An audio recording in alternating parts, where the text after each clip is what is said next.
Film ಮಾಡಿದ್ರಲ್ಲ rowdy sheeter ಅಂತ case ಹಾಕ್ತಾರೆ ಅಂತ ನಾನು ಏನಿದು ಅಂಬೇಡ್ಕರ್ ಫೋಟೋ ತೋರಿಸಿದ ತಕ್ಷಣ ಏನು ಇದು ಇತಿಹಾಸದಲ್ಲಿ ಮೊಟ್ಟ ಮೊದಲನೇ ಬಾರಿಗೆ ಅಂಬೇಡ್ಕರ್ ಅವರ ಭಾವಚಿತ್ರವನ್ನು ತೋರಿಸುವಂಥದ್ದು ಮತ್ತೆ ಅಂಬೇಡ್ಕರ್ ಅವರು ಜಯಂತಿ ಮಾಡ್ತಾ ಇರೋಂಥ ಮೊಟ್ಟ ಮೊದಲನೇ ಫಿಲಮ್ ದ ರೂಲರ್ಸ್. ನನ್ನ ಮೇಲೆ ಯಾವುದೇ ಕ್ರಿಮಿನಲ್ ಪ್ರಕರಣ ಇತ್ತೀಚೆಗೆ 1 ವರ್ಷ 4 ತಿಂಗಳಿಂದ ಯಾವುದೇ ಪ್ರಕರಣ ಇಲ್ಲ. ಏಪ್ರಿಲ್ 2023ರಿಂದ ಏಪ್ರಿಲ್ 2024 ತನಕ ಯಾವುದೇ ಕೇಸ್ ದಾಖಲಾಗಿಲ್ಲ.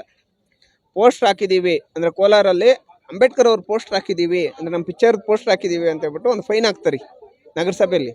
ಅದು ಫೈನ್ ಹೋಗಿ ಕಟ್ಕೊಂಬರೋದಂತ ಅಷ್ಟೇ. ಅದೇನೋ ಅಷ್ಟು ದೊಡ್ಡ ಪ್ರಕರಣ ಅಲ್ಲ, ಕ್ರಿಮಿನಲ್ ಕೇಸ್ ಅಲ್ಲ.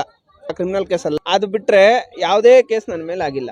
ಅಂಬೇಡ್ಕರ್ ಅವ್ರನ್ನ ನಾವು ಅಷ್ಟು ದೊಡ್ಡ ಸ್ಕ್ರೀನ್ ಮೇಲೆ ತೋರಿಸಿದ್ದೀವಿ, 25,000 ಜನ ಸೇರಿಸ್ಬಿಟ್ಟು ಕಾರ್ಯಕ್ರಮ ಮಾಡಿದ್ದೀವಿ ಅಂತ ಮನೋವಾದಿಗಳ ಕುತಂತ್ರ.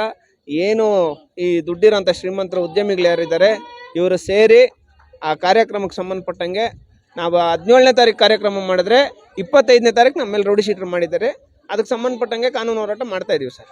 ಕಾನೂನು ಹೋರಾಟ ನಾನು ಸಾಯೋ ತನಕ ಇವ್ರ ವಿರುದ್ಧ ಏನು ನಮ್ಮ ಸರ್ಕಲ್ ಇನ್ಸ್ಪೆಕ್ಟ್ರು ಮತ್ತು ಕೋಲಾರ ಜಿಲ್ಲಾ SP ಅವರಿದ್ದಾರೆ, ಇವ್ರ ವಿರುದ್ಧ ಕಾನೂನು ಹೋರಾಟ ನಾನು ಮಾಡ್ತಾನೆ ಇರ್ತೀನಿ ಸರ್. ನನಗೆ ಅಂಬೇಡ್ಕರ್ ಅವರು ರೈಟ್ಸ್ ಕೊಟ್ಟಿದ್ದಾರೆ. ಅದಕ್ಕೂ ಆರ್ಟಿಕಲ್ 19(1)A ಪ್ರಕಾರ SP ಅವ್ರ ಮೇಲೆ ನಾನು ಹೋರಾಟ ಮಾಡೋದಕ್ಕೆ ನಾನು ರೈಟ್ಸ್ ಕೊಟ್ಟಿದ್ದಾರೆ ಅಂಬೇಡ್ಕರ್ ಅವರು. ಅದ್ರ ಪ್ರಕಾರವಾಗಿ ನಾನು ಮಾಡ್ತೀನಿ. ಎಲ್ಲದಕ್ಕೂ ನಾವು ರೆಡಿ ಇದ್ದೀವಿ. ಅಂಬೇಡ್ಕರ್ ಅವ್ರಿಗೋಸ್ಕರ ನಾನು ಪ್ರಾಣ ಹೋಗ್ತೈತಂದರೆ ಈ ಕ್ಷಣನೇ ನಾನು ಸತ್ತೋಗ್ತೀನಿ ಸರ್. ಅದರಲ್ಲೇ ಎರಡು ಮಾತಿಲ್ಲ. ಅವೆಲ್ಲ ಇದ್ರಿ ನಿಮ್ಮ ಜೊತೆಯಲ್ಲಿ ಜೈ